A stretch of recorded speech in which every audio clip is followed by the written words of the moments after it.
Good morning student, welcome you all on digital platform of ASP institute. मैं हूं मीनाक्षी शर्मा, आपकी biology mentor.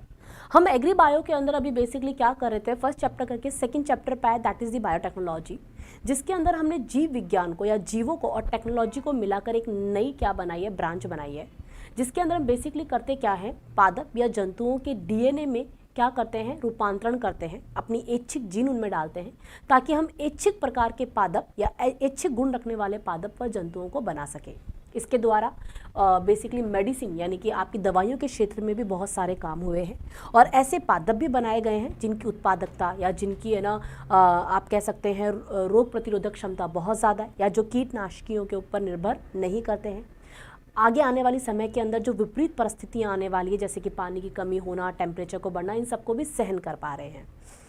ऐसे बहुत से जंतु भी बनाए गए हैं, लेकिन इस प्रक्रिया को करने के लिए हमें कुछ टूल्स की ज़रूरत पड़ती है, जिसमें कुछ एंजाइम थे जिनके बारे में हम कर चुके हैं। इन प्रक्रियाओं को करने के लिए हमें कुछ और क्रियाविधि जैसे कि जेल इलेक्ट्रोफोरेसिस और पीसीआर के बारे में भी पढ़ चुके हैं। आज इन सब टेक्निक का इस्तेमाल करके कैसे सारे कार्य किए जाते हैं हम उनको पढ़ेंगे। तो आज हम पढ़ने वाले हैं ट्रांसजेनिक जीव, पादप व जंतु। देखिए, ट्रांसजेनिक जीव क्या है। एक नॉर्मल जीव था, एक नॉर्मल पादप था, मान लीजिए गेहूं का एक्स पादप था, ठीक है। इस एक्स जाति के अंदर उत्पादन अच्छा नहीं था, बाकी सारे इसका जो गेहूं की जो आकृति थी, उसके बीज का जो आकार था, इसके अलावा इसकी जो बेसिकली आप क्या कह सकते हो रोग प्रतिरोधक क्षमता, वो सब कुछ अच्छी थी, लेकिन उत्पादन अच्छा नहीं था। तो हमने क्या किया, किसी वाय प्रजाति के गेहूं में एक ऐसी जीन देखी जिसका उत्पादन अच्छा था, वो जीन लेकर हमने इस एक्स जाति के अंदर डाल दी।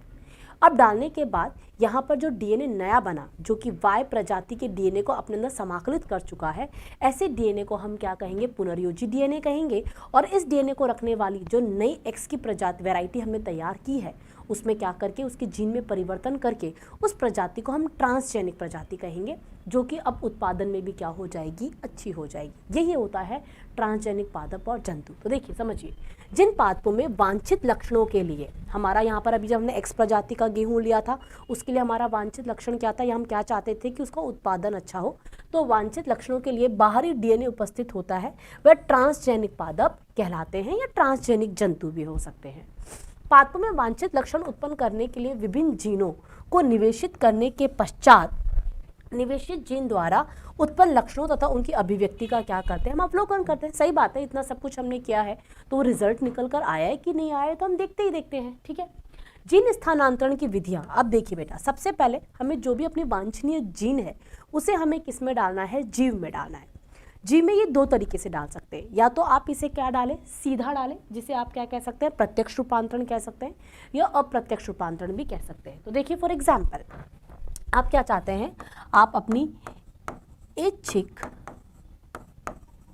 जीन को किस में डलवाना चाहते हैं, ऐच्छिक जीन को आप अपने ग्राही पादप या फिर आप क्या कह सकते हैं, ग्राही जंतु में डलवाना चाहते हैं, है नहीं।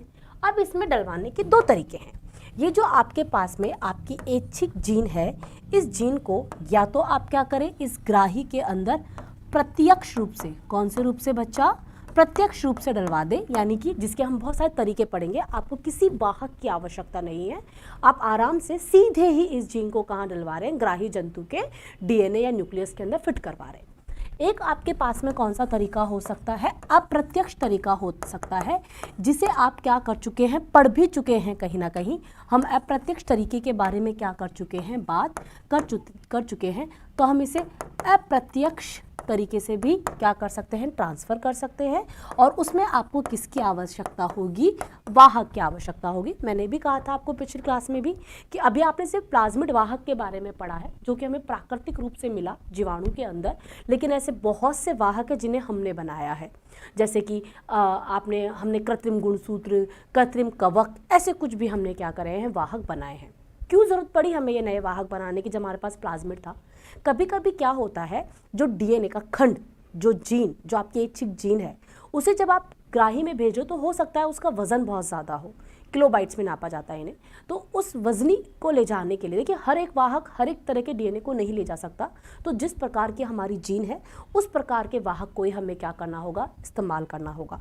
तो जब आप किसी वाहक का इस्तेमाल करके इच्छिक जीन को ग्राही पादप या जंतु में डलवा रहे हैं, तो उसे आप कहेंगे अप्रत्यक्ष डलवाने का तरीका, और अगर आप डायरेक्टली डलवा रहे हैं तो आप इसे क्या कहेंगे, प्रत्यक्ष रूप से डलवाया जाता है। तो देखिए यही कह रहा है यहाँ पर जिन स्थानांतरण की विधियां, तो पादप कोशिका अथवा जंतु कोशिका में भी, पर आप एग्री बायो से हैं तो हम बाबा पादप कोशिका का ज़्यादा इस्तेमाल करते हैं। तो पादप कोशिका में जिन स्थानांतरण की मुख्यतः दो विधियां होती है।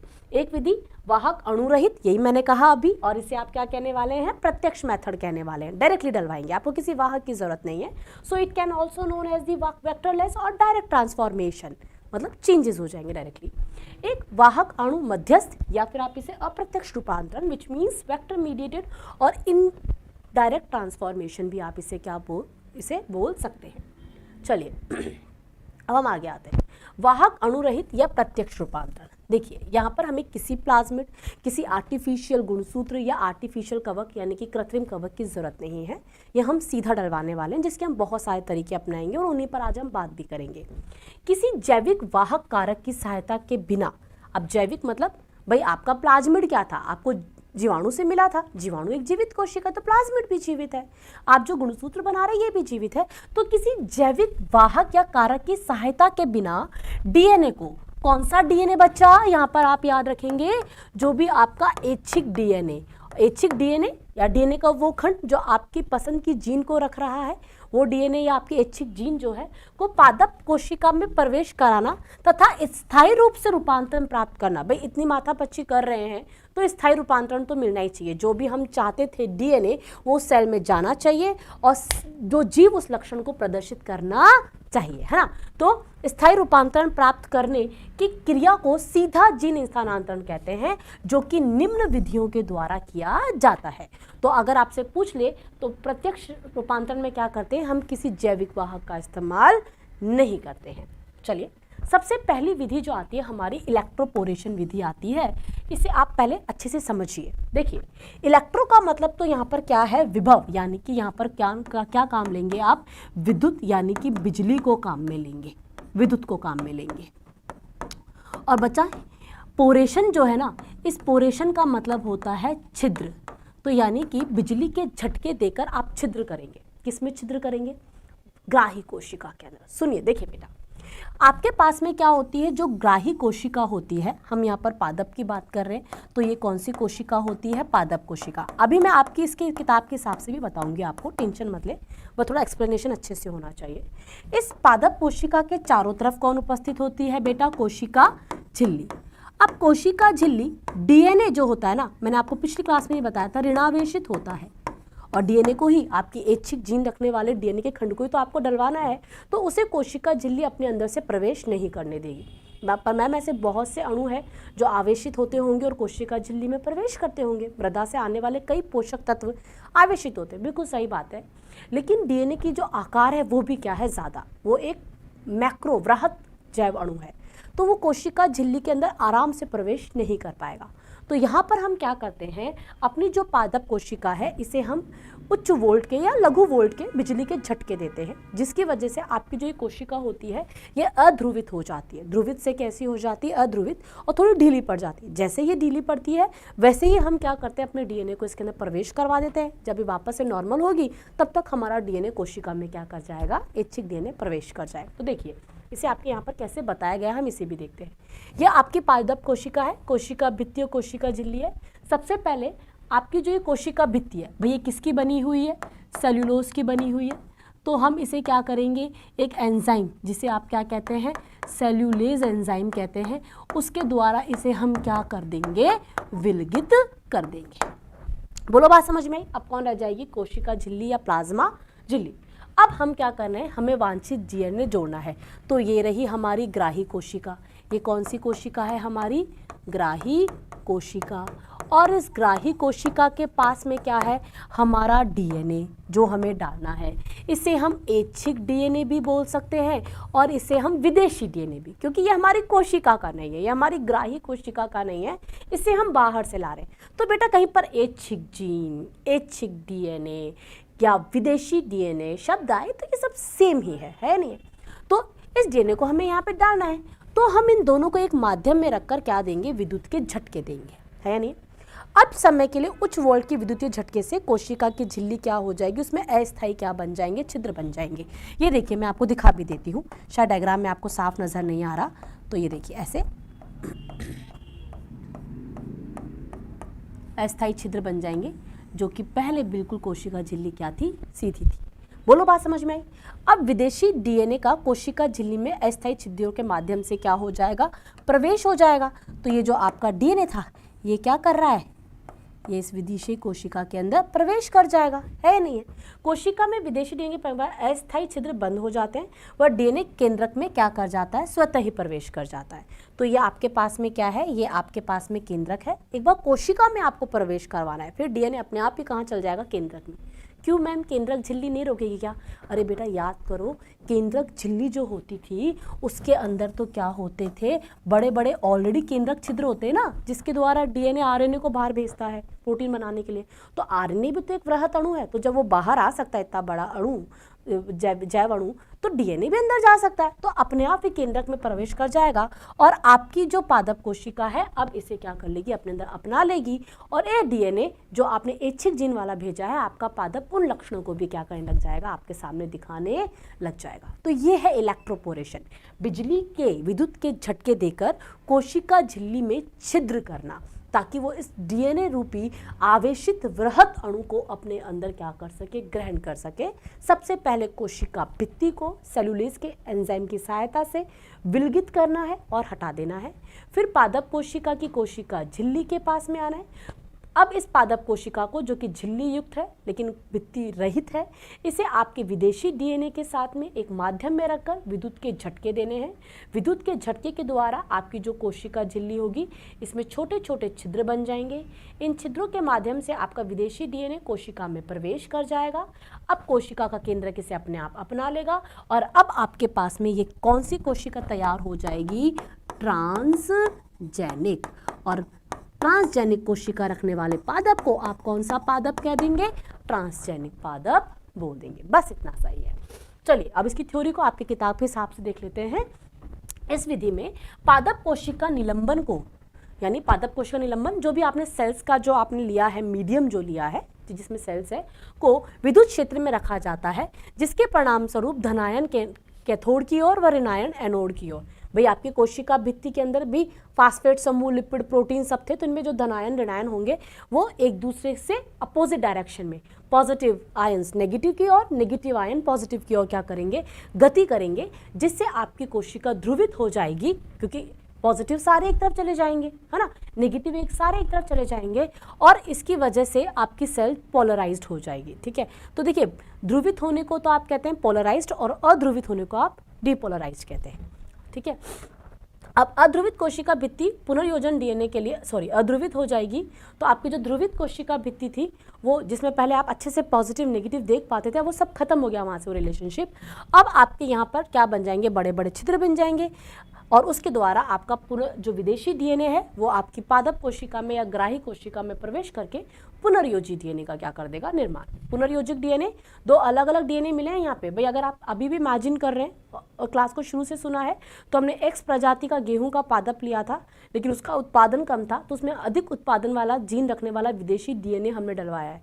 तो दो अलग अलग प्रजातियों का डीएनए यहाँ पर जब मिक्स होकर नया डीएनए बना रहा है, तो उसे हम क्या बोल सकते हैं, पुनर्योजी डीएनए बोल सकते हैं। इस विधि से मक्का, तंबाकू, धान, गेहूं आदि में सफल जीन स्थानांतरण किए गए हैं। यह व्यवस्थित व आसानी से पुनर्योजित होने वाला ऊतक है, जैसे वयस्क मक्का भ्रूण का रूपांतरण। तो बेटा इसका मतलब क्या है, देखिए वयस्क मक्का भ्रूण का रूपांतरण, अगर आपको किसी फसल में रूपांतरण करना है, हम तो ये भी छोड़ते हैं, हम एक बात मानते हैं, मान लीजिए किसी व्यक्ति में कोई जेनेटिक यानी कि आनुवांशिक रोग है, तो हम क्या कहते हैं, अरे ये तो बचपन से ही ऐसा है, क्योंकि इसमें तो ये आनुवांशिक रोग है, अब इसे सही भी नहीं करवाया जा सकता। क्यों नहीं सही करवाया जा सकता, भाई हमारे पास टेक्नोलॉजी है, जाओ उसके डीएनए में चेंज करवा दो। लेकिन एक व्यक्ति में हजारों लाखों कोशिकाएं होगी और हर कोशिका में समान प्रकार का वही जो डिफेक्टिव डीएनए वही होगा, हम उसे कैसे बदलवा सकते हैं? इतनी कोशिकाओं में, हर एक कोशिका में हजारों लाखों अरबों कोशिकाओं में जाकर बदले, पॉसिबल नहीं है। तो अगर आपको किसी आनुवांशिक क्रूरता को आपको हटाना है किसी जीव में से, तो आप क्या कीजिए, जब वो अपने मदर के वॉर्म में था, भ्रूण अवस्था में था, तभी मेडिकल या डॉक्टर्स को कुछ चेकअप करवाने चाहिए थे। और जब उन्हें पता चलता कि नहीं नहीं, इसमें तो कोई ना कोई आनुवांशिक विकार आ रहा है, तो जो भ्रूण होता है वो 2 कोशिकीय, 4 कोशिकीय, 8 कोशिकीय, 16 कोशिकीय होता है नहीं, भ्रूण इतना ही कोशिकीय होता है। उसके बाद तो फिर वो विकसित होने लग जाता है जीव में। तो 2, 4, 6, 8, 16, 32 कोशिकाओं में परिवर्तन, उनके डीएनए में परिवर्तन करना आसान है। हजारों कोशिकाओं की काया बनने के बाद आसान नहीं है। तो हम भ्रूण काल में क्या करवा सकते हैं, परिवर्तन। और अगर हम उस समय ही उस आनुवांशिक विकार को पता करके उस विकार को सही कर देते तो ये बच्चा बिल्कुल सही पैदा होता, ये व्यक्ति बिल्कुल सही पैदा होता। ऐसा ही पादपों के अंदर है। अगर पादपों के अंदर आपको कोई ऐच्छिक चेंज करना है तो देखिए, एक बार पादप बन गया, वो पूरा बन गया, अब उसकी हर कोशिका में जाके नहीं कर सकते, लेकिन जब वो बन रहा था तो उसकी भ्रूण अवस्था के अंदर ही, जब वो 2, 4, 6, 8, 16 कोशिका अवस्था में है, तभी आप उसमें क्या कर दीजिए, जो भी आपकी ऐच्छिक जीन है या जो भी आप उसमें ऐच्छिक परिवर्तन करना चाहते हैं वो उसके डीएनए में तभी कर दीजिए। फिर उससे जब बीज बनेगा और उस बीज से नया पादप बनेगा तो उसमें वो सारे गुण होंगे जो आप चाहते थे। तो ये यहाँ पे कहा जा रहा है कि आसानी ऊतक जैसे आवश्यक मक्का भ्रूण का रूपांतरण इलेक्ट्रोपोरेशन तंत्र द्वारा किया जाता है। तो यहाँ पर क्या हुआ होगा, मक्का के अंदर मान लीजिए कोई लक्षण था जो हमें अच्छा चाहिए था, तो हमने मक्का के भ्रूण को लिया और उसे कहाँ डाला, वैद्युत क्षेत्र में डाला। उस भ्रूण की कोशिकाओं में क्या हुए, छेद हुए, और उस छेद के द्वारा डीएनए जो ऐच्छिक या हमारा विदेशी डीएनए था, जो ऐच्छिक जीन को रखे हुआ था, वो पहुंच गया। मक्का के न्यूक्लियस ने या केंद्रक ने या डीएनए उसे अपना लिया। अब जब इस मक्का के भ्रूण से बीज बनेगा और बीज से नया पादप बनेगा तो उसमें सारे के सारे लक्षण क्या होंगे, उपस्थित होंगे। चलिए आगे। अब इलेक्ट्रोपोरेशन की 2 विधियां, बिल्कुल सही बात है बेटा। एक तो होती है आपके पास निम्न वोल्टा या दीर्घ स्पंदन, और एक उच्च वोल्टा व लघु स्पंदन, यानी कि वोल्ट बहुत तेजी के साथ में दिए जाते हैं लेकिन कम समय के लिए दिए जाते हैं। झटका तेज देंगे लेकिन कम समय के लिए। यहाँ पर क्या है, झटका कम होगा लेकिन लंबे समय के लिए होगा। और देखिए बेटा, अगर देखा जाए तो झटके ज़्यादा तेजी हो लेकिन कम समय के लिए हो, क्योंकि अगर ज़्यादा समय के लिए तो फिर सेल मेम्ब्रेन या कोशिका झिल्ली पूरी टूट जाएगी। तो देखिए, रिजल्ट जो ज़्यादा बेस्ट आने के चांसेस है वो उच्च वोल्टता व लघु स्पंदन में बेटर रहते हैं, तो अधिक स्थायी रूप से हो पाते हैं। नेक्स्ट आते हैं हम, लाभ। यह सस्ती, बिल्कुल सही बात है, तीव्र व न्यूनतम विषाक्त। आपको किसी प्रकार का, यहाँ पे टॉक्सिसिटी आनी चाहिए, यहाँ पे हमने किसी प्रकार के रसायन का इस्तेमाल नहीं किया है, तो किसी प्रकार की विषाक्त विधि नहीं है। इस विधि की मुख्य हानि प्रोटोप्लास्ट की आवश्यकता है, इसलिए सभी पादप तंत्र पर लागू नहीं होती। देखिए बेटा, इसके अंदर बेसिकली क्या होना चाहिए, सेल वॉल आसानी से हट जाए और फिर काम हो जाए। यह विधि केवल उन तंत्रों पर लागू होती है जिनमें प्रोटोप्लास्ट पुनर्जनन क्षमता अधिक होती है, यानी कि एक ऐसा प्रोटोप्लास्ट जिसके अंदर डीएनए को एक्सेप्ट करने की और जल्दी जल्दी विभाजन करने की क्षमता अच्छी होगी। भाई विदेशी डीएनए को अपने अंदर एक्सेप्ट तो करे, वरना आप डाल दो डीएनए फिर एक्सेप्ट ही नहीं करेगा। तो अगर उसमें पुनर्जन क्षमता या पुनर्योजन क्षमता ही अच्छी नहीं होगी तो फिर चीज़ नहीं हो पाएगी। नेक्स्ट आते हैं। अब नेक्स्ट हमारे पास में आती है शॉटगन या बायोलिस्टिक मेथड। गन से आपको क्या समझ में आ रहा है, बंदूक। तो बिल्कुल सही बात है बेटा, यहाँ पर आप क्या करने वाले हैं इसे थोड़ा सा समझ लीजिए। जो भी आपका ऐच्छिक डीएनए ना, उसकी छोटी छोटी आप गोलियां बनाएंगे, जैसे बंदूक की गोली होती है। कैसे बनाएंगे ये हम अभी आपको बताएंगे। और फिर शॉटगन में उन गोलियों को डालेंगे और जो भी आपकी ग्राही कोशिका है जिसमें आप इस डीएनए को डलवाना चाहते हैं वहाँ पे बॉम्बार्डिंग कर देंगे, फटाफट बड़ा गन को चला देंगे। झटके के द्वारा कोई ना कोई डीएनए कहाँ चला जाएगा, कोशिका के अंदर प्रवेश कर जाएगा, और ये लो, हम यही तो चाहते थे, उस डीएनए को फिर केंद्रक तो आसानी से ले ही लेगा। तो यही होता है यहाँ पर क्या होता है, गोलियां बनाई जाती है आपके विदेशी डीएनए की। कैसे बनाई जाती है, चलिए हम ये देखते हैं। तो देखिए, शॉटगन या बायोलिस्टिक मेथड के अंदर बेसिकली क्या होता है, इस विधि में वांछित डीएनए, ऐच्छिक डीएनए, विदेशी डीएनए, बात एक ही है, को टंगस्टन या सोने के कणों में, सोने के कण मतलब बुरादा होता है, उसमें लपेट कर गन की सहायता से पादप कोशिका में प्रवेश करवाते हैं। ये देखिए, ये पादप, ये गन नॉर्मल गन जैसी नहीं होती है, एक चेंबर सा होता है जहाँ पर बेसिकली हीलियम गैस भरी रहती है। हीलियम गैस क्यों भरी गई, देखिए हीलियम गैस एक अक्रिय गैस है। तो ये जो गोलियां आप टंगस्टन या सोने की बना रहे हैं, जिसके अंदर आपने डीएनए को लिपेटा है, वो उससे कोई भी प्रकार की क्रिया नहीं करेगी, क्योंकि वो एक अक्रिय गैस है और वो एक दाब डालेगी। पिस्टन की सहायता से आप क्या डालेंगे, एक दाब डाल देंगे, है नहीं। ये पॉइंट फॉर ब्रेक है, ये यहाँ से बेसिकली निकलेगी गोली, ठीक है। तो ये डिस्क हटेगी, यहाँ से गोली निकलेगी। प्लास्टिक का माइक्रो चेम्बर है, आपके यहाँ पर कोटेड डीएनए, जो आपने ऐच्छिक जीन्स को आपने क्या किया है, कोट किया है, लिपेटा है वो प्रेजेंट है, ठीक है। यहाँ पर स्टॉपिंग स्क्रीन, यहाँ पर आप देखते हैं स्क्रीन के अंदर जब आपको रोकना होगा आप रोक देंगे, और यहाँ पर वो कोशिकाएं हैं, ये यहाँ पर आपकी टारगेट कोशिकाएं जिनमें आपको ये डालना है। तो यहाँ पर मैं टारगेट की जगह चलिए ये लिख देती हूँ, यहाँ पर कौन सी कोशिका है, ग्राही कोशिका है। इन ग्राही कोशिका के ऊपर आप तेजी के साथ में जब इनको डालेंगे तो कोई ना कोई डीएनए का जो कण है वो कहाँ प्रवेश कर जाएगा, कोशिका में प्रवेश कर जाएगा। देखिए इन कणों को माइक्रो प्रोजेक्टाइल भी कहते हैं। माइक्रो मतलब छोटा, छोटे छोटे कण है बेटा। डीएनए कितना छोटा है आपको नेकेड आई से नजर भी नहीं आएगा। सोचो कोशिका आपको सूक्ष्मदर्शी में देखने पर नजर आती है, और उसके अंदर फिर केंद्रक, और फिर केंद्रक में तो कितना सूक्ष्मदर्शी होता होगा, और आपने इसको टंगस्टन में डाला है तो कहाँ नजर आने वाला है। तो छोटे छोटे माइक्रो कणों को आप प्रोजेक्टाइल, प्रोजेक्टाइल का मतलब होता है फेंकना, तो आप यहाँ पे थ्रो करना, तो यहाँ पे गन की हेल्प से आप उन्हें टारगेट या ग्राही कोशिका के ऊपर क्या कर रहे हो, डाल रहे हो, है नहीं है, बहुत तेजी के साथ में। तो इसे हम माइक्रो प्रोजेक्टाइल भी कह सकते हैं। इस गन के निम्न भाग होते हैं, जैसे कि गैस त्वरण नली, बिल्कुल सही बात है, जिसमें हमने हीलियम गैस भरी है। प्लास्टिक झिल्ली या स्थूल वाहक जिस पर ये आपके चिपके रहते हैं, ये देख लीजिए, ये प्लास्टिक नली या फिर आपके कौन से प्लास्टिक माइक्रो चैम्बर, ये देखिए इसके ऊपर आपके चिपके रहते हैं। यह विधि केवल उन पादप तंत्रों पर लागू होती है जिनमें भी प्रोटोप्लास्ट को ग्राही डीएनए को लेने और उसके साथ में नए प्रकार से अपने आप को परिवर्तन करने की क्या हो, क्षमता हो। जो दूसरे के डीएनए को नहीं लेगा उसमें हम ऐसा नहीं कर सकते, फिर तो वहाँ हमें वाहक की आवश्यकता पड़ेगी, है ना। चलिए, तो शॉटगन और बायोलस्टिक मेथड के अंदर और साथ ही साथ के अंदर एक अवरोध स्क्रीन होती है, आपको रोकना है तब आप रोक सकते हैं, और एक आपके पास में लक्ष्य होता है यहाँ पर। चलिए अब इस विधि के बारे में हम डिटेल में बात करते हैं। इस विधि में एक म्यू मीटर, ये म्यू मीटर है भाई, यानी कि 1 × 10⁻⁻6 मीटर। तो सोचिए 0.0000001 इतना छोटा मीटर का कण डीएनए का लेप करने के लिए इन्हें डीएनए के घोल में कैल्शियम क्लोराइड के घोल में मिलाकर तीव्र गति से हिलाते हैं। अब इस प्रोजेक्टाइल डीएनए को अवक्षेपण के बाद सूखने देते हैं। आपने मिला दिया, अब आप इसे सूखने देंगे, स्पर्मिडीन या कैल्शियम क्लोराइड का आप क्या लेंगे। इसके बाद गन में स्थूल वाहक को सही स्थान पर फिट कर आंशिक निर्वात उत्पन्न किया जाता है, ठीक है, और डिस्क के ऊपर लगा दिया जाता है इसे, ठीक है।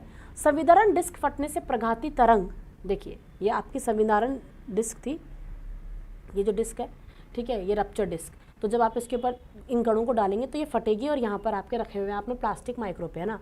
तो देखिए उत्पन्न माइक्रो का त्वरण होगा, जब तेजी के साथ में जाएगी तो प्लेट हिलेगी और क्या होगा, त्वरण उत्पन्न होगा।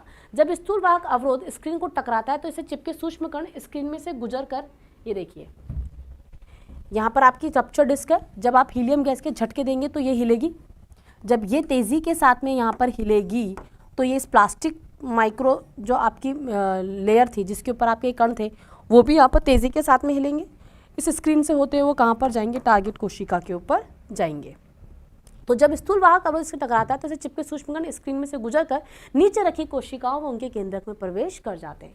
इस विधि द्वारा सोयाबीन, गन्ना, तंबाकू, गेहूं, पपीता आदि में हमने क्या कर लिया है, जीन का स्थानांतरण कर लिया है। ये डायग्राम ये आपको याद रखने पड़ेंगे भाई। क्या याद रखना पड़ेगा कि इस विधि द्वारा हमने सोयाबीन, गन्ना, तंबाकू, गेहूं, पपीता में स्थानांतरण किया है, ठीक है। चलिए लाभ, यह सुरक्षित व साफ सुथरी विधि, सही बात है, यहाँ पे हमने किसी प्रकार का जहरीले केमिकल का इस्तेमाल नहीं किया है। यह व्यवस्थित तथा प्रभावी पुनर्जित ऊतक बनाने की विधि है जो जीन को सर्वोत्तम जर्मप्लाज्म क्या था भाई, जिसके अंदर आप परिवर्तन करना चाहते हैं, डीएनए जो हमें चेंज कर दे। हम जर्मप्लाज्म के बारे में कहाँ पर पढ़ के आ चुके हैं, फर्स्ट चैप्टर में पढ़कर आ चुके हैं। जो हमारा ऐच्छिक है या जिसमें हम डाल रहे हैं डीएनए वगैरह में प्रवेश करने की स्वीकृति प्रदान करती है। ऐसी जातियाँ जो सरलता से रूपांतरित नहीं होती है उन जातियों का रूपांतरण भी आप इस विधि द्वारा कर सकते हैं। तो इस विधि के द्वारा हमने बहुत सारे ट्रांसजेनिक पादप बनाए हैं। तो वो पादप जो कि इलेक्ट्रोपोरेशन विधि के द्वारा ट्रांसजेनिक या रूपांतरित नहीं किए जा सकते थे उनको हमने इस विधि के द्वारा रूपांतरित कर दिया है। चलिए हाँ, यहाँ इस विधि में काइमेरिक पादपों का उद्गम होता है, यानी कि कुछ अलग तरह के पादप इसमें बन जाते हैं। प्रक्षेपण की गति पर नियंत्रण नहीं होता, जिससे लक्ष्य कोशिकाएं कभी कभी क्या हो जाती है, फट जाती है, क्योंकि अगर बहुत तेजी के साथ में गए तो हो सकता है लक्ष्य कोशिका क्या हो जाए, फट जाए। तो ये आपके पास में क्या हो गई, इसकी वो हो गई। चलिए अब नेक्स्ट तरीका आता है माइक्रो इंजेक्शन, एक छोटा सा इंजेक्शन। क्या होता है इंजेक्शन? जब आपको कोई बीमारी हो जाती है और बहुत ज़्यादा सीरियस कंडीशन होती है तो इंजेक्शन लगाया जाता है। माना जाता है दवाई जाएगी, घुलेगी, टाइम लगेगा, सीधा दवाई को कहाँ डाल दो, आपकी बॉडी में डाल दो, ब्लड के अंदर फटाफट जाए और जहाँ पर भी रोग है उसको ठीक करे। वरना पहले दवाई लोगे, फिर आपके स्टमक में जाएगी, फिर पेट में से उसको अलग किया जाएगा, फिर वो रक्त में जाएगी, फिर रक्त से वो टारगेट ऑर्गन पे जाएगी। इतना टाइम नहीं है भाई, हम तो सीधा इंजेक्शन दवाई का जो क्या है सीधा ही रक्त के अंदर लगा देते हैं, रक्त प्रवाह के साथ वो जाती है और अपना काम करती है। हमें भी यहाँ पर ऐसा ही करना है। जो भी आपका विदेशी डीएनए, ऐच्छिक डीएनए, वाहक डीएनए, ऐच्छिक जीन जो भी है उसे हम एक इंजेक्शन में लेंगे और सीधा कोशिका के अंदर जाकर उसको उसके अंदर क्या कर देंगे, इंजेक्ट कर देंगे। ठीक है, इस प्रोसेस को हम क्या कह देते हैं, माइक्रो इंजेक्शन कह देते हैं। तो माइक्रो इंजेक्शन एक भौतिक तकनीक है, बिल्कुल सही बात है। अभी हमने जितनी भी तकनीकें पढ़ी ना वो सारी भौतिक तकनीकी हैं, क्योंकि मैं कोई रासायनिक क्रियाविधि का हमने इस्तेमाल किया ही नहीं है। ठीक है, तो देखिए माइक्रो इंजेक्शन एक भौतिक तकनीक है जो जैविक व अन्य बाधाओं का निवारण करती है। सही बात है भाई, सेल मेम्ब्रेन नहीं ले रही थी, या फिर आपने देखा बॉम्बार्डिंग के द्वारा सेल ही टूट जा रही थी, है या नहीं है। इलेक्ट्रोपोरेशन से भी सेल की हमें क्या करनी पड़ती है, सेल मेम्ब्रेन में छिद्र करने पड़ रहे थे। यहाँ पर हमें ऐसा भी कुछ भी नहीं करना है। तो जैविक व अन्य बाधाओं का निवारण करती है। मूल रूप से इसे जंतु कोशिका में रूपांतरण हेतु विकसित किया गया। पादप में क्यों नहीं भाई, पादप के अंदर देखिए बाहर कोशिका भित्ति है जो ठोस होती है, तो उसमें ये माइक्रो इंजेक्शन होना थोड़ा सा क्या होगा, मुश्किल होगा। तो जंतु कोशिकाओं को ट्रांसजेनिक रूप में बदलने के लिए और उनमें अगर हम अप्रत्यक्ष रूप से अपना ऐच्छिक डीएनए, विदेशी डीएनए या फिर हम ऐच्छिक जीन डलवाना चाहते हैं तो उसके लिए हम कौन सा तरीका अपना सकते हैं, माइक्रो इंजेक्शन। परंतु आजकल पादप कोशिका के रूपांतरण में भी इसका उपयोग लाया जा रहा है। हाँ सही बात है, पादप कोशिका की कोशिका भित्ति को विलगित कर देते होंगे और फिर इंजेक्शन लगा देते होंगे, बस इतना सही है। तो देखिए यहाँ पर क्या है, ये एक होल्ड करते हैं, होल्डिंग पीस है जिससे हम होस्ट कोशिका यानी कि जो भी क्या है आपकी ग्राही कोशिका है, इस कोशिका को हम क्या करते हैं, होल्ड करते हैं। ये कोशिका द्रव्य है, ये इसका केंद्रक है। सीधा सीधा हम निडल की हेल्प से जो भी है उसे कहाँ डलवा देते हैं, डायरेक्टली केंद्रक के अंदर डलवा देते हैं। तो देखिए इस विधि में वांछित डीएनए का तीक्ष्ण सिर वाली, भाई पैने सिर वाली, हमारे भी जो सुई लगाई जाती है वो पैने सिर वाली ही होती है, सिर वाली माइक्रो प्रोजेक्टाइल सुई की सहायता से पादप कोशिका के केंद्रक में, देखिए ये बात और सुनिए, अभी तक आपने जो दो विधियां पढ़ी, इलेक्ट्रोपोरेशन विधि जो आपने पढ़ी और बायोलिस्टिक जो मेथड पढ़ा, वहां पे साइटोप्लाज्म में डालते हैं, वहां से केंद्रक अपने आप लेता है। यहाँ आप विदेशी डीएनए को सीधे सीधे केंद्रक में ही डालेंगे। सही बात है, जब हम सीधा डाल सकते हैं तो फिर वहीं डालें ना, की सहायता से पादप कोशिका केंद्र में प्रवेश कराया जाता है कि पादप कोशिका को किसी प्रकार की हानि नहीं हो। तो बिल्कुल सही बात है, इलेक्ट्रोपोरेशन के अंदर हो सकता है कोशिका क्षतिग्रस्त हो जाए। बायोलिस्टिक मेथड की भी एक यही कमी थी कि वहाँ पर इतनी तेज बॉम्बार्डिंग की वजह से कोशिका क्षतिग्रस्त हो सकती थी, टारगेट कोशिका या ग्राही कोशिका या लक्ष्य कोशिका, लेकिन यहाँ पर ऐसा नहीं है। इसी विधि द्वारा सामान्यतः प्रोटोप्लास्टों में जीन स्थानांतरण करवाया जाता है। प्रोटोप्लास्ट मतलब जो भी आपका सेल है, क्योंकि कोशिका भित्ति बाधा पहुंचाती है। तो प्रोटोप्लास्ट का मतलब क्या होता है, ऐसी कोशिका जिसमें सेल वॉल नहीं होती उसे हम क्या कहते हैं, प्रोटोप्लास्ट कहते हैं ना। प्राय ये विधि सघन कोशिका द्रव्य वाली कोशिकाओं के लिए अधिक उपयोगी है। भाई जिनमें गाढ़ा कोशिका द्रव्य होगा ना तो उनमें क्या होगा, भाई देखो आप डीएनए डालोगे इलेक्ट्रोपोरेशन से या बायोलिस्टिक से, तो इतने गाढ़े कोशिका द्रव्य को पार करके केंद्रक तक जाने में थोड़ी क्या होगी, मुश्किल होगी। तो वो कोशिकाएं जिनमें या तो बेसिकली क्या है, कोशिका भित्ति नहीं है या जिनका केंद्रक द्रव्य बहुत गाढ़ा है, वहाँ पे तरीका बहुत अच्छा है। इस विधि से तरुण नड़ा जलकायिक पराग भ्रूण व जायगोट की भ्रूण कोशिकाओं का रूपांतरण आसानी से किया गया है। तो पराग कोशिकाओं में भी डाल सकते हैं। लाभ, इस विधि में डीएनए का निष्कासित मात्र प्रति कोशिका सीमित नहीं है, यद्यपि इसे सीमित बनाया जा सकता है। इसके अंतर्गण के अवसर बढ़ जाते हैं, बिल्कुल सही बात है। और डीएनए प्रवेश की क्रिया निश्चित होती है। भाई आप सीधे डलवा रहे तो निश्चित ही हो गया, है ना। हाँ नहीं, एक इंजेक्शन से केवल एक ही कोशिका में, तो आपको सोचिए ना इतना बारीक सब चीज़ें, तो बहुत धीरे धीरे काम करना है और एक बार में आप एक ही कोशिका, जबकि बॉम्बार्डिंग में या इलेक्ट्रोपोरेशन के अंदर आप बहुत सारी कोशिकाएं लेकर इलेक्ट्रिक करंट लेकर लगा सकते थे। बॉम्बार्डिंग में भी आपने एक साथ बहुत सारे लक्ष्य कोशिकाओं पर एक साथ बॉम्बार्डिंग करवाई थी, शॉटगन मेथड या बायोलिस्टिक मेथड में। लेकिन यहाँ पर आप सिर्फ केवल एक कोशिका में एक समय पर ही अपना विदेशी डीएनए डलवा सकते हैं। विशिष्ट उपकरण व कौशल की आवश्यकता है। कोई भी ऐरा गहरा इस काम को नहीं कर सकता है। जो रिसर्च किया हुआ है, जिस प्रोसेस को जानता है, जो इस कार्य में कुशल है वो ही इस कार्य को कर सकता है। बाकी शायद 2 मेथड के लिए इतनी ज़रूरत नहीं है, लेकिन इसके लिए कुशलता की बहुत ज़्यादा ज़रूरत है और एक विशिष्ट उपकरण भी इसके लिए चाहिए। ऐसी तकनीक की आवश्यकता होती है जो एकल द्विपराग में और बहुस्तरीय भित्ति में डीएनए को गुजरने दे। देखिए बेटा, ये माइक्रो इंजेक्शन इतना मजबूत भी होना चाहिए कि अगर कोशिका भित्ति में ज़्यादा या कोशिका झिल्ली ज़्यादा मोटी है, कोशिका के अंदर कोशिका द्रव्य मोटा है, तो वहाँ पर आसानी से जाने दे। अगर बहुत ज़्यादा थिकनेस होगी कोशिका के अंदर तो फिर ये माइक्रो इंजेक्शन या सुई वहाँ पर घुस नहीं पाएगी। तो एक ये भी इसकी क्या हो गई, हानि हो गई। चलिए नेक्स्ट हम अब एक और मेथड पे आते हैं जिसे हम क्या कहते हैं, लाइपोफिकेशन। देखिए लाइपोफिकेशन के अंदर क्या होता है। लाइपोफिकेशन जो वर्ड लिया गया है ये दिया गया है लिपिड से। लिपिड कोशिका झिल्ली का एक महत्वपूर्ण रासायनिक घटक। आपकी कोशिका झिल्ली जो होती है ये रही आपकी कोशिका झिल्ली, और आप सबको पता है कि आपकी कोशिका झिल्ली किसकी बनी होती है, प्रोटीन व लिपिड की। किस प्रकार से, देखिए यहाँ पर क्या होते हैं, ये इस तरीके से प्रोटीन की 2 लेयर होती है, एक बाहर और एक अंदर, और इनके बीच में लिपिड की दोहरी लेयर क्या होती है, उपस्थित होती है ऐसे। तो ये लिपिड की दोहरी परत है, ये देखिए। तो ये क्या हो गई, लिपिड की दोहरी परत, और ये आपके पास में कौन हो गया, प्रोटीन, और ये भी आपके पास, चलिए हिंदी में लिख देते हैं प्रोटीन। अब आपको खुद को पता है कि आपका एक जो लिपिड का अणु होता है वो ध्रुवीय होता है। ये वाला जो होता है सिरा, ये इसके ऊपर कौन सा समूह उपस्थित है, फॉस्फेट। एक मिनट, इसके हेड पर, यानी कि ये सिर वाला भाग होता है और ये वाला पुच्छ भाग होता है। इसके सिर वाले भाग पर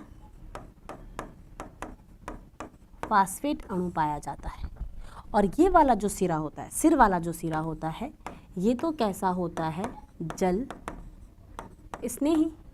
और पूंछ वाला जो सिरा है ये सीधा सीधा क्या है, वसा है या आप फैट या लिपिड है। तो ये वाला हिस्सा कैसा होता है, जल विरागी।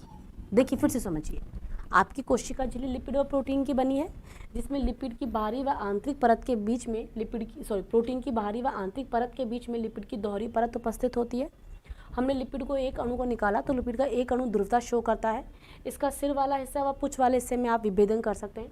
सिर वाले हिस्से पर फास्फेट समूह होता है जिसकी वजह से जल स्नेही हो जाता है, जबकि पुच्छ वाला सिरा पूर्ण रूप से लिपिड, वसा या फैट का बना होता है, उससे वजह से कैसा रहता है, जल विरागी रहता है। अब देखिए यहाँ पे देखिए, और इसी चीज़ का हमें यहाँ पर क्या करना है, यूज़ करना है। तो लाइपोतंत्र विशेष प्रकार के झिल्ली तंत्र है जिनमें द्विआण्विक वसा परत के अद्रव्य स्तरों पर क्या पाया जाता है, जल पाया जाता है। सही बात है।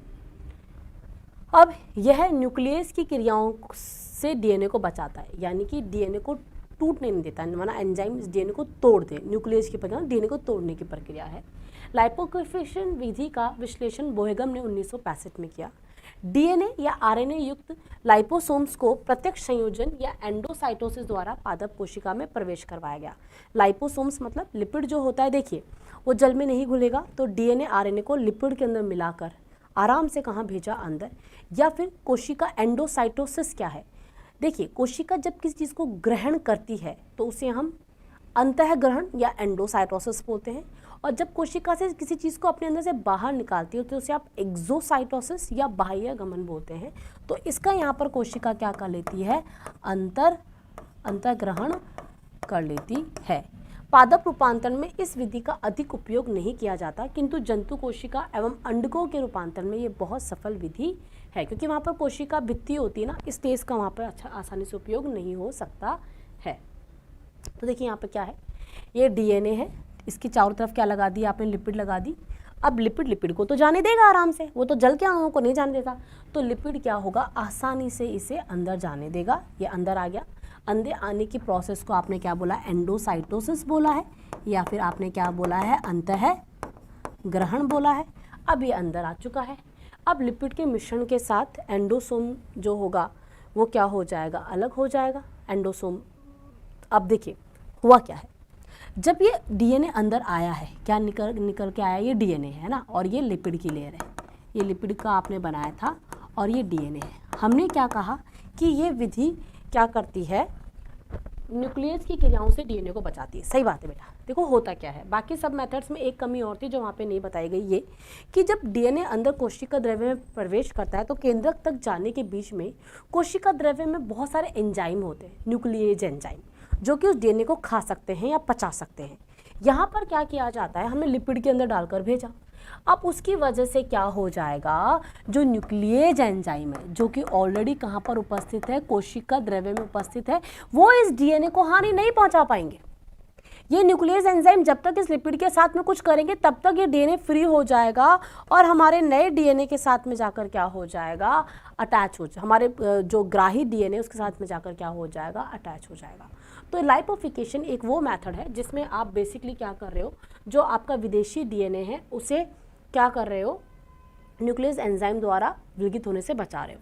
तो ये न्यूक्लियस के क्रियाकलापों से न्यूक्लिक अम्ल की सुरक्षा करता है। बिल्कुल सही बात है, डीएनए अगर ऐसे ही जाता तो कोशिका द्रव्य को पार करके जब तक वो केंद्रक तक पहुंचता तब तक हो सकता है कि कुछ एंजाइम जो कि ऑलरेडी कोशिका द्रव्य में उपस्थित होते हैं, जिन्हें हमने न्यूक्लियस एंजाइम का, जिनके हमने पढ़ा भी था, एंडो न्यूक्लियस, एंजो न्यूक्लियस, प्रतिबंधित न्यूक्लियस एंजाइम, तो वो डीएनए आरएनए को खा जाते हैं, न्यूक्लिक अम्लों को खाते हैं, उससे बचाता है। लाइपोडेस्मेटा के द्वारा, लाइपोडेस्मेटा क्या है बेटा, देखिए ये जो आपके यहाँ पे छिद्र बना है ना लिपिड की लेयर में, जिसके द्वारा ये लिपिड में लिपटे हुए आपके डीएनए अंदर गए हैं, तो इस छिद्र को आप डेस्मेटा कहते हैं। यहाँ पर लाइपो से लिपिड जाता है, लाइपोडेस्मेटा बोल देते हैं। तो लाइपोडर्म प्रोटोप्लास्ट में प्रवेश के अलावा विभिन्न प्रकार की कोशिकाओं में डीएनए प्रवेश संभव होता है। इस विधि द्वारा पूर्ण सूक्ष्म कोशिकांगों का प्रवेश संभव है। छोटे छोटे कोशिकांगों को भी आप यहाँ पर प्रवेश करवा सकते हैं, सोचिए किसी कोशिका में। इस विधि की मुख्य कमी काइमेरा पादप की, पादप के कुछ ही भाग रूपांतरित हो पाते हैं। तो काइमेरा पादप यानी कुछ भागों में तो ये चीज़ आ जाएगी, कुछ में नहीं आ पाएगी, तो पूरी इच्छित चीज़ें कभी कभी नहीं बन पाती है। यह एक धीमी और बहुत महंगी, सही बात है बेटा, इतना आपको यूज़ करना है और उच्च कौशल, जिस व्यक्ति को ये आना हो कि कितना लिपिड लेना है, किस तरह से प्रवेश करवाना है, ये सब कुछ, तो एक कौशल व्यक्ति की आपको इसमें ज़रूरत पड़ेगी लाइपोफिकेशन में लिपिड, और बहुत थोड़ी महंगी प्रक्रिया, यंत्र वगैरह आपको सब कुछ चाहिए। तो इसी के द्वारा हमने क्या कर लिया है, आज हमने किस किस चीज़ों को देखा, आज हमने बेसिकली ट्रांसजेनिक पादप, जिसे आप बिना किसके बना रहे हैं, किसी लक्ष्य के बना रहे हैं, सॉरी लक्ष्य तो है, बिना किसी वाहक की सहायता से बना रहे हैं, उनको देखा। तो चलिए एक बार अगर हम इसका क्विक रिवीजन लेते हैं, फिर अपने वाहक वाले पर भी आते हैं ताकि आप लोग कोई कंफ्यूज ना हो जाए। तो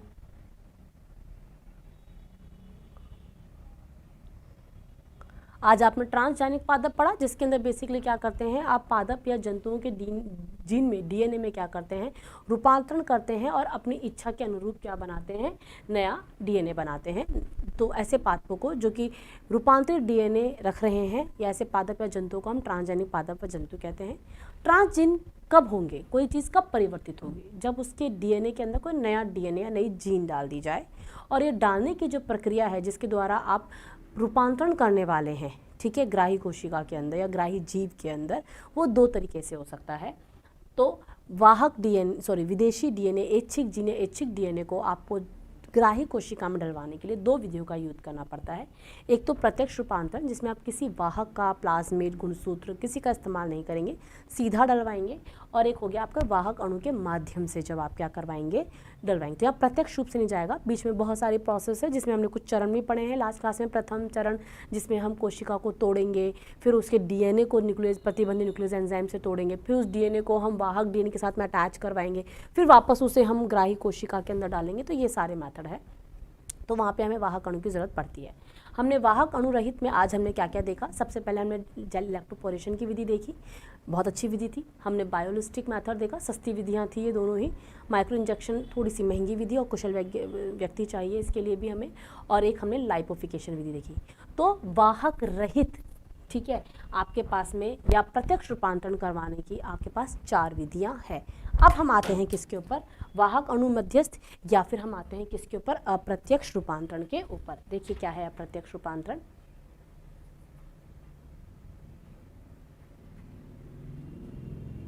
एक बार के लिए, हाँ जी, पौधों में या जंतुओं में, देखिए मैंने फिर कहा हम क्योंकि बायो पढ़ते हैं तो ज़्यादातर हम किस टर्म का यूज़ कर लेते हैं, हम पौधों का यूज़ थोड़ा सा ज़्यादा कर लेते हैं ना।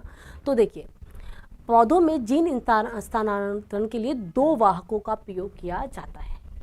एक तो आपका प्लाज्मिड वाहक है, बिल्कुल सही बात है बेटा। देखिए प्लाज्मिड वाहक जो होगा, जैसे कि मैंने आपको प्लाज्मिड के प्रकार भी बताए थे, इसीलिए कि प्लाज्मिड अलग तरह का हो सकता है। आर प्लाज्मिड जो कि किसी पर्टिकुलर चीज़ से क्या देता है, रेजिस्टेंस या प्रतिरोधकता देता है उस जीवाणु को, मैं इसके बारे में बता चुकी हूँ, ठीक है। और 2ti प्लाज्मिड जो कि क्या करता है, किसी जीव में गांठ उत्पन्न करता है या नहीं है। तो ये बेसिकली और भी प्लाज्मिड थे, मैंने आपको एफ प्लाज्मिड भी बताया था, मैंने आपको एक बताया नहीं लेकिन उसमें मैंने बताया नहीं कि कॉल्चिसिन प्लाज्मिड भी आता है, एक हाई फ्रीक्वेंसी प्लाज्मिड भी आता है। ये आपके कोर्स में नहीं है लेकिन 2 प्लाज्मिड, एक आर प्लाज्मिड और एक टी। तो आर का तो देखिए यहाँ पर आर का तो मतलब है रेजिस्टेंट प्लाज्मिड, और ये तरीका मैं बता चुकी हूँ, देखेंगे आप जाकर, जहाँ पे क्या होता था कि हम इतने किस्मत वाले निकले कि जो जीन है, ठीक है, जो प्लाज्मिड में रेजिस्टेंट जीन है वहीं पर हमारे प्रतिबंधित एंडोन्यूक्लियस एंजाइम के काटने वाले वो भी है, नाइट्रोजन क्षारों के क्रम भी है, पैलिंड्रोमिक साइट भी वहीं पर ही है। तो जब हम उसे काट देते हैं तो वो जो रिस्ट्रिक्शन जीन थी वो भी हट जाती है, अपना एलियन डीएनए डाल देते हैं। तो अब ये बैक्टीरिया के अंदर जिस पर्टिकुलर एंटीबायोटिक से ये इसे प्रतिरोधकता दे रहा था वो जीन तो हट गई, वहाँ पे आप अपना डीएनए डाल देते हैं, ऐच्छिक डीएनए। तो अब आप चेक करना चाहते हैं कि आपका पुनर्योजित डीएनए बना है या नहीं बना, तो उसे उस दवाई में आप रखेंगे जिससे पहले वो प्रतिरोधकता शो करता था। अब की बार आप उस दवाई में डालेंगे तो प्रतिरोधकता शो नहीं करेगा, यानी कि वो प्रतिरोधक जीन तो वहाँ से हट चुकी है और आप अपनी ऐच्छिक डीएनए वाली जीन वहाँ पे डाल चुकी हो। ये आपको थोड़ी बातें याद रखनी पड़ेगी, मैंने पिछली क्लास में अच्छे से एक्सप्लेन भी किया है। और टीआई का मतलब होता है बच्चा ट्यूमर इंड्यूसिंग, इसके बारे में हम डिटेल में पढ़ेंगे। ट्यूमर इंड्यूसिंग क्या करता है, गांठ बनाता है। क्या बनाता है, गांठ, ठीक है। तो आप प्रत्यक्ष अप्रत्यक्ष रूप से या वाहक के रूप में आप किसको इस्तेमाल कर सकते हो, प्लाज्मिड। ज़्यादातर हम टीआई प्लाज्मिड व आरआई प्लाज्मिड का उपयोग करते हैं। दूसरा वाहक जो हमारे पास में आते हैं वो कौन आते हैं, वायरस। मैम वायरस तो हमें बीमारी करते हैं और उससे हम वाहक की तरह इस्तेमाल करेंगे, अरे नहीं। देखो वायरस तो क्या होता है, मान लीजिए हम मानते हैं कोई वायरस था जो मेरी फूल गोभी को नुकसान पहुंचाता था। अब मुझे लगा कि यार ये तो बड़ी अच्छी बात है, ये मेरी फूल गोभी को नुकसान पहुंचा रहा है, यानी कि ये जो वायरस है जो कि फूल गोभी मोज़ेक वायरस है, इस वायरस के अंदर, ये रहा भाई वायरस, इस वायरस के अंदर ऐसी कोई जीन है जो क्या है, रोगकारी है। क्या है, रोगकारी। इस वायरस के डीएनए में ऐसी कोई जीन है जो रोगकारी है, जो मेरे पादप को नुकसान पहुंचाती है। मैंने सोचा कि मैं अपने पत्ता गोभी के फूल को बहुत बड़ा बनाना चाहती हूँ, एक बार में जितना बड़ा पत्ता होगा उत्पादन उतना ही अच्छा हो जाएगा। तो मैंने क्या किया, जिस जीन के द्वारा मेरे पत्ते अच्छे बनेंगे पत्ता गोभी के, मैंने वो जीन ले ली, है नहीं है। और ये लीजिए, ये रहा आपके वायरस का डीएनए और ये रही उसकी रोगकारी जीन। पहले तो मैंने ये रोगकारी जीन वाला हिस्सा इसमें से हटा दिया। अब मैंने इसके अंदर अपनी ऐच्छिक जीन वाला, जिससे मेरी पत्ता गोभी के पत्ते हरे और पत्ता गोभी बड़ी बनती, ये ऐच्छिक जीन या फिर आप डीएनए कह सकते हैं, वो मैंने क्या करवा दिया, इस वाहक कोशिका के वायरस में डलवा दिया। अब इस वायरस की मूलभूत प्रकृति क्या है, इसकी मूलभूत प्रकृति ये है कि ये तो रोग करेगा, क्योंकि इसका काम ही ये है। वायरस तो होते ही क्या है, वायरस तो वैसे ही ऑब्लिगेट पैरासाइट होते हैं, यानी कि वो कैसे होते हैं, मैं ऑब्लिगेट को आप लोग क्या बोलेंगे, जिनमें वो अवॉइड नहीं कर सकते कि वो पैरासाइट के बगैर रह सके, है ना, उन्हें तो परजीवी होना ही होना है। तो इसकी तो प्रकृति है इस वायरस की, तो किसकी, कैम वायरस की, फूल गोभी मोज़ेक वायरस की। तो फूल गोभी के ऊपर क्या करेगा, रोग करेगा ही करेगा, उसके ऊपर जाएगा ही जाएगा। लेकिन अब की बात जब ये जा रहा है तो ये रोगकारी जीन लेकर नहीं जा रहा है, ये क्या जीन लेकर जा रहा है, ये लाभकारी जीन लेकर जा रहा है, जो जीन हमें चाहिए थी।